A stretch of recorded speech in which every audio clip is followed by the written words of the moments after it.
श्री स्वामी समर्थ. कमला एकादशी. अधिक ज्येष्ठ शुक्ल एकादशी म्हणजेच कमला एकादशी दर 3 वर्षांनी अधिक मास येतो. या महिन्याला पुरुषोत्तम मास देखील म्हटले जाते.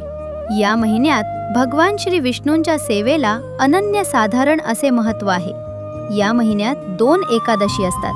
त्यापैकी शुक्ल पक्षातील एकादशी म्हणजेच कमला एकादशी. प्रत्यक्ष भगवान श्रीकृष्णांनी अर्जुनाला या एकादशीचे महत्त्व सांगितले आहे. या एकादशीला स्नान, दान, नामस्मरण हे विशेष मानले आहे. श्री भागवत पारायण तसेच श्री गुरुपीठ, त्र्यंबकेश्वर तसेच सर्व दत्तधामांमध्ये होणाऱ्या अन्नदानात विशेष सहभाग घेतला तर निश्चित पितरांच्या सद्गतीकरिता ही सेवा मोलाची ठरेल.